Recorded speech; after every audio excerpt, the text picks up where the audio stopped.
لا أسباب በጃዙር ሄደ ልጁን ተቀበልክ ተረዳኸኝ አይደል ምን እንዳስፈልጋል እናት ደውላ እዚች ጋር በቀደም እንደዛ ብለኸኝ ዴቭ ባንቺ ፍቃድ ነው ልጁ የሚወሰደው ያላንቺ ፍቃድ በፍጹም አይሄድም ሉሌ ብለ ተናግረኝ እንዴት ልጁን ታስወስዳለ ማን ነው የሚያስወስደው እኔ በፍጹም እንደዚህ አይነት ነገር ውስጥ የለውም እዚች ጋር እየየ ብለ ስታለክስ ነገሩን ሳስበው ደግሞ እናንተ እንዳደረጋችሁት ገባኝ በቃ ለኔ በገባኝ መንገድ በደንብ ነው ማውቃችሁ እህት ወንድሞቼ ናችሁ እኮ በደንብ ነው ማውቃችሁ ወሰዳችሁ እናንተ ናችሁ በስነ ስርዓት አንተ አሁንም እዛ ፖሊስ ጣቢያ ሄደን እንግዲህ አንዴ መጥሪያ ወጥቶላላ ፖሊስ ጣቢያ ሄደን ጭቅጭቅ ምናምን መፍጠር አያስፈልገንም ልጁን በስነ ስርዓት መመለስ ካለባችሁ መልሱ እናቱን እዚች ጋር ደግሞ 4 ቀንም ሆኖ 5 ቀንም ሆኖ አንተም ተረጋግተህ ስታያት ሩታ በቃ እሱ ጋር ይሆናል ብላ ነው ምናልባት እንደናት ልታብደም ትችል ነበር ግን አንተ ተረጋግተህ ስታይ ሉሌ ጠፍቶ እንደማትረጋጋ ስለምታውቅ እሷ የተረጋጋችሁ ለዛም ጭምር ነው ሄርሜላዬም ላንቺ መልስ ነው ገብቶሻል እንጂ እኔ ዛሬ ላይ ነው የሰማሁት ነገሩ ማታ ነው እንግዲህ ደውላ በጣም ያስጨነቀችኝ ልክ እንዳልሆነ ሲገባት ማለት ነው ገባሻ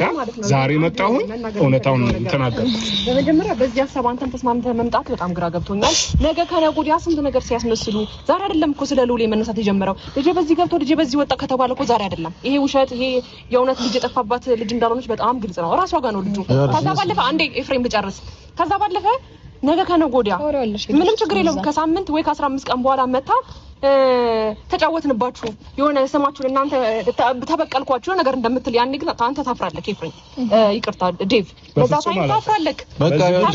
በድርጊትሽ ማፈር ያለበት አብራም ነው አንቺ ሲቀጥል ደግሞ ያለ ነው ይኸውልሽ በህግ ደረጃ ነው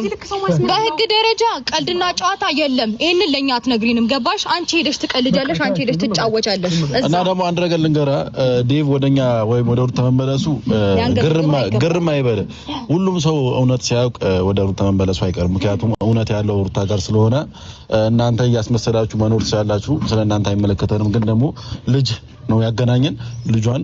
ለናቱ መልሱ በቃ አለቀ ጀመር መከራከር ማያስፈልግ መጥሪያ ሰጠሽው አይደል ሂድ በቃ አንተ በቃ ሄድ እዛው ነገ ጠዋት 2 ሰዓት ላይ ፖሊስ ጣቢያ እንገናኝ ሄርሜላ በቃ አንቺም እንደሆንሽ መገኘት ትችያለሽ ሂዱ በቃ ሜል ቻላችሁ ግን እናንተ እንዳትገቡ በኋላ እሺ በሐሰት መረጃ ወይ ሲናለ እሺ አንተ ጀግና ነህ እስር ቤት ካስገባ እንዴ እዛው ገብተህ እያለቀስክ ነው የምትቀርመው ተራላለህ ሰለ አሁን ምን እያሉ እንደሆነ ታውቃለህ በልጅ እንደ አይነት ቀዳቂ አላውቅም ልጅ ቢጠፋ ኖሮ እንደዚህ አይሆኑም ነበር ወይም ደግሞ ሩታ እንደዚህ አትሆንም ነበር ያጋተሉ ስለዚህ እነዚህ ልጆች ደግሞ ክስ ፖሊስ ጣቢያ ስንሄድ እንዴት እንደጠፋ እናሳያቸዋለን አሁን አሳይቷል ዝም አትል ማለት 24 ሰዓት ሳይሞላ መክሰስ ይቻላል እንዴ ልጅ ጠፋ ተብሎ እኮ 24 ሰዓት ሳይሞላ መክሰስም አይቻልም እንደ ህጉን በስነ ስርዓት እኮ ያውቁታል ያው ከኛ ጋር መከራከር ካልሆነ በስተቀር ህግ ያውቁባክ ህግ ቢያውቁ ኖሮ እንደዚህ ነበር ላስረዳ እቤት ስመጣ ያን ቀን የተወሰደ ቀን ስመጣ ማለት ነው የለም ወዲያውኑ ደውዬ ጠየቅኩትኝ እየመጣው ነው ጠብቂኝ አለኝ አገኘሁት አወራሁት አረጋግጣለሁ ከቡዜ ጋር እንደሆነ ምናምን አልሻደላ አረጋግጣለሁ ደውልላታለሁ አለኝ ፊት ሲደውል ስልኳ ዝግ ነበር ከመጀመሪያው ቀን ጀምሮ ያለው ነገር ላስረዳ ነው በማግስቱ 24 ሰዓት ሳይሞላው ሄርሜላን አገኘኋት ሁለቱም ስልክ ስላጠፉብኝ ማን ቡዜም